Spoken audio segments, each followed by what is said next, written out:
Oke, ini judul yang ketiga, administrasi publik. Judulnya adalah pengaruh gaya kepemimpinan kepala desa terhadap efektivitas pelayanan publik di desa X. Ini judul yang paling mudah bagi teman-teman yang paham metode penelitian kuantitatif, karena ini masuk ke kuantitatif ya. Oke, saya jelaskan dulu tentang variabelnya. Di sini ada dua variabel.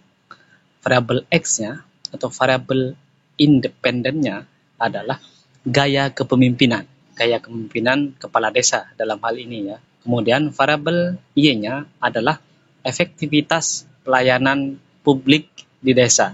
Jadi dua variabel ini yang akan kita teliti. Yang pertama tentang gaya kepemimpinan. Gaya kepemimpinan itu sangat sekali mempengaruhi terutama dalam penyelenggaraan pemerintahan di level desa. Kepemimpinan di level desa itu macam-macam.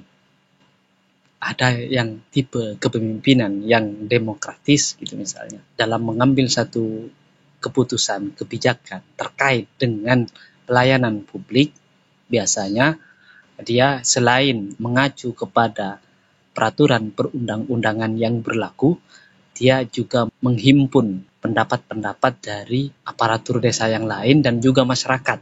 Jadi tipe kepemimpinan seperti ini memang sesuai dengan sistem pemerintahan, sistem demokrasi yang kita anut. Musyawarah mufakat, mana pendapat-pendapat yang paling dapat diterima atau masuk akal dalam hal memberikan pelayanan terhadap masyarakat, yang mempermudah masyarakat. Jadi itulah yang diambil biasanya dan kemudian diterapkan semaksimal mungkin. Dan ada juga tipe kepemimpinan yang otoriter. Desa itu dari sebelum-sebelumnya, di zaman Orde Baru, pejabat itu seperti bos gitulah kira-kira. Mereka-mereka itu yang minta dilayani, bukan masyarakat.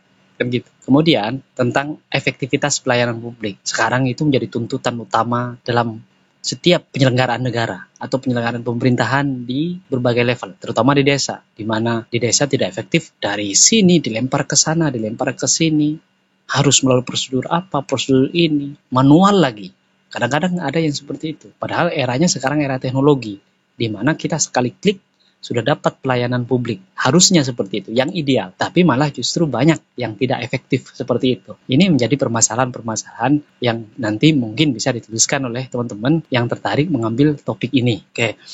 Karena ini penelitian kuantitatif yang sifatnya korelasional, maka kita perlu menyusun hipotesisnya. Hipotesisnya seperti apa? Teman-teman tinggal turunkan judul itu, misalkan tambah terdapat pengaruh gaya kepemimpinan kepala desa terhadap efektivitas pelayanan publik di desa X. Kemudian beranjak ke teori. Teorinya adalah tentang teori kepemimpinan ya. Kalau kita mengacu kepada Max Weber, ini saran saya yang paling mudah, mengacu kepada Max Weber, kepemimpinan itu ada 3. Kepemimpinan modern, kepemimpinan karismatik, sama kepemimpinan tradisional. Kepemimpinan yang modern menerapkan gaya yang demokratis, kolektif, kolegial. Kemudian gaya kepemimpinan karismatik. Karismatik itu dia punya kelebihan-kelebihan tertentu, sehingga kadang-kadang mereka ini meskipun tidak berdasarkan kepada peraturan-peraturan yang berlaku, ketika dia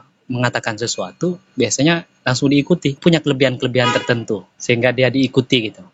Kemudian tradisional, ini kepemimpinan yang model-model masyarakat tradisional, kadang-kadang ini berbenturan kadang-kadang dengan sistem demokrasi yang kita anut gitu. Model zaman dulu, pemimpin zaman dulu, mereka merasa jadi bos gitu. Meskipun kenyataannya mereka itu adalah pelayan publik. Dalam menyelenggarakan pemerintahan, ada yang ngarah ke otoriter, juga ada gitu ya. Ada yang tidak melibatkan, dalam membuat kebijakan tidak melibatkan banyak orang gitu. Itu tipe-tipenya.